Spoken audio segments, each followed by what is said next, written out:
What is the thinking behind this plan cooked up by the Lib Dems and the SNP? Well, first of all, this is an offer to the country by our leader, Jo Swinson, who's trying to provide some leadership here through the gridlock that we have. Clearly, this do-or-die pledge of the Prime Minister to leave the European Union by the end of October is dead. But the question is, what do we do next? And we've got to break the gridlock. And as a party, the Liberal Democrats have always been clear that we want to stop Brexit. Now, the only way we can stop Brexit in this Parliament is through a people's vote, referring this issue back to the people. But it's quite clear now that it's highly unlikely that in this current Parliament we're going to be able to achieve that. We've put down 17 amendments in this Parliament to provide for a people's vote, and we've voted for it 7 times, which is the number of times it's been put before Parliament. We've never hit the numbers. And now that you've got 19 Labour MPs who have voted for the Prime Minister's hard Brexit, who will not support a people's vote... Well, he would probably disagree with the depiction of it as a hard Brexit, and many of those Labour MPs would as well.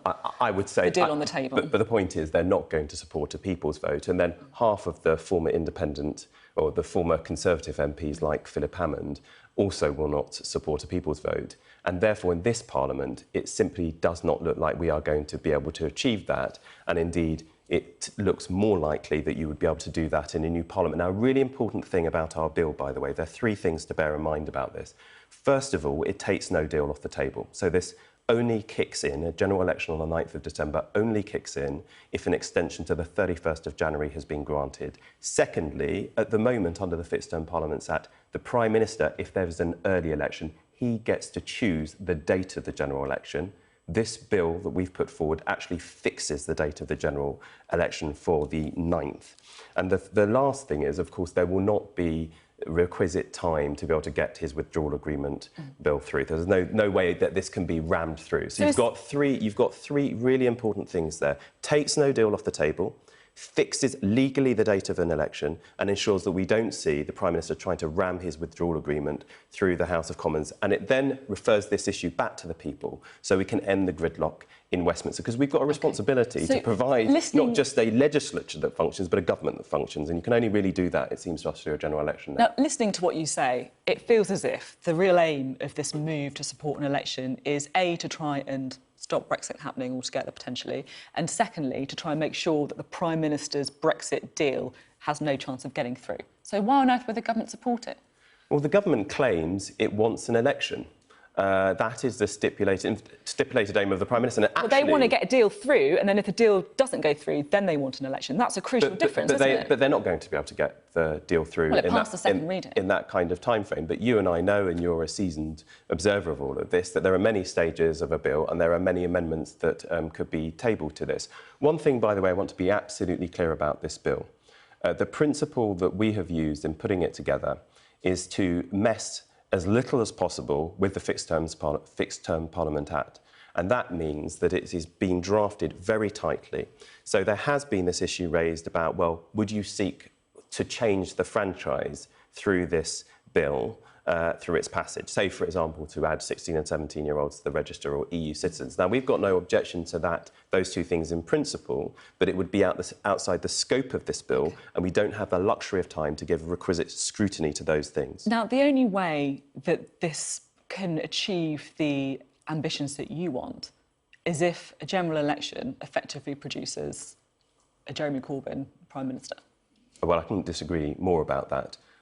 What, you think there would be a Lib Dem majority government? Well, what I am saying is ultimately we have to pass this back to the people. So what is the outcome that you think Well, the outcome, look, we want, of course, we'll be fighting for a majority Liberal Democrat government, and if that is delivered, we will immediately stop this chaos and revoke Article 50. But what if it doesn't happen? However, if we don't have the numbers in a new House of Commons to revoke Article 50, of course, we'll still be campaigning for a people's vote. And this is the point, is we don't really know... But that would mean Jeremy Corbyn in number 10. But this is the thing. It would, wouldn't it? You're talking 20th century politics, Sophie. We're in the 21st century, and if you listen to people like John Curtis, for example, widely acknowledged to be the biggest polling guru in our country, he is saying saying we are in full-party politics now.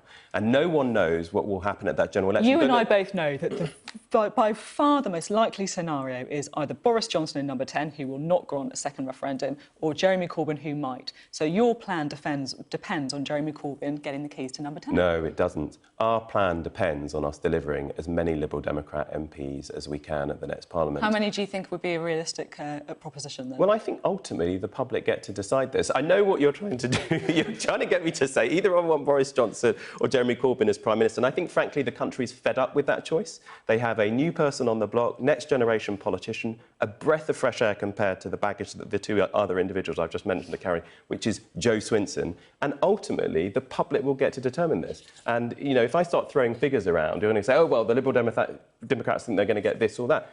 Ultimately, the whole point of referring this back to the people in a general election is that they are royally fed up with the impasse and the mess. And we've got to front up with people and say, look, we've got a legislature and we've got a government that is not doing its constitutional function. And now we could all sit back and say it'd be very comfortable for us to carry on taking our salaries and carrying on with this chaos. But Jo Swinson's judgment is that is not in the national interest. And that is why she has put forward this bill today. Now, you've obviously got the support of the SNP to support this as well. Labour, of course, have been silent on this so far. Is that because you talked to them about it and they rejected it, or did you just not approach them about it at all? No, so everybody, over the course of... I mean, obviously, this is a fast-moving thing. So over the course of the last 12 hours or so, different people have been spoken to. I mean, look, you're right, Sophie, I agree with you. This is not going to happen unless one of the two main parties, at least one of them, so what were the conversations with Labour? Whether they back this. And they both say that they want a general election. And we have given the vehicle through which you can have that general election. So I think the problem that the Labour Party's got is that it is to some extent a bit divided on this issue as to whether or not to have a general election or not.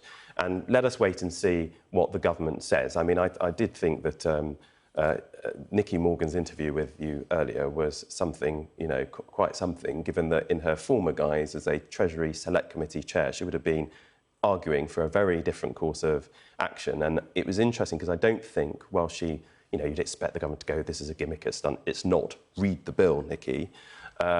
She did not rule out the government necessarily not playing ball with this bill. The thing that she has to realise... She has to realise this, because she is somebody who's been very critical of her own Prime Minister, and I think has said in the past, on the record, that this is somebody who, to put it generously, is economical with the truth.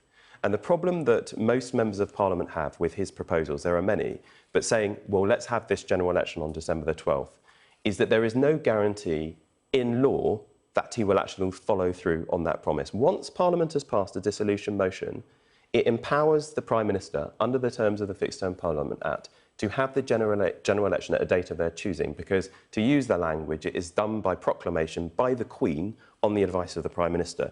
And we know that this Prime Minister is not shy about misleading the Queen and putting her in a compromising position. And you saw that over the prorogation, the unlawful prorogation of Parliament. One final question for you. I know you've been looking at something called the Wilson Doctrine, which is a convention that MPs' communications shouldn't be intercepted by the intelligence service. What is it that you've been looking at here?